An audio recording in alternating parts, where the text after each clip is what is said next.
একবার দিদার দেখাও নবী, তোমায় পরাণ করে একবার দিদার দেখাও নবী, তোমায় পরাণ করে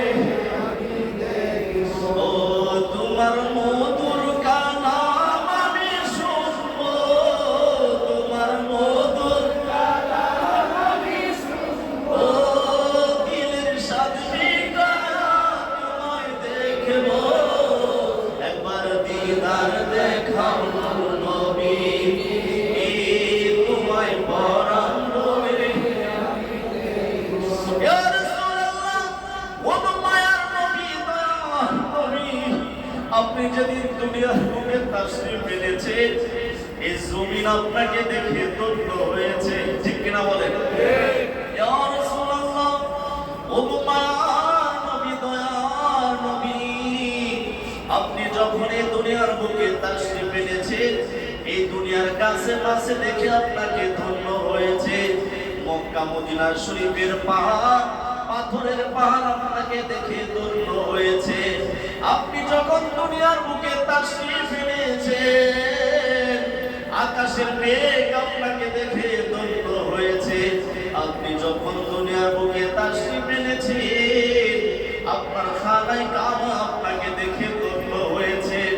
আপনি যখন দুনিয়ার বুকে তাশরীফ এনেছেন সমস্ত ফেরেশতারা আপনাকে দেখে ধন্য হয়েছে।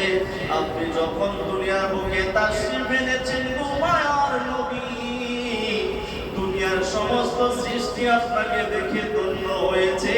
কিন্তু এই পাগলেরা বাংলার জমিনে 1450 বছর পরে জন্মগ্রহণ করে আপনার শুভ আগমনের নাম শুনে শুধু কাঁধে নবী আপনাকে দেখে ধন্য হইল না। ইয়া রাসূলুল্লাহ মায়ার নবী তার নবী, কোরআনে শুনেছি আপনি রউফুর রহিম, আপনি নাকি উম্মতের কষ্ট সহ্য করতে পারেন না। মসজিদে হাসান হোসেন রাদিয়াল্লাহু তাআলা মুসল্লিরা আপনাকে দেখার জন্য কাঁদে গো নবী, আপনার দিদার মুবারকে আমাদেরকে বঞ্চিত করেন না। আপনি আমাদেরকে আপনার দিদার মুবারকে ধন্য করে দেন, বলেন আমিন। আর জোরে বলুন আমিন।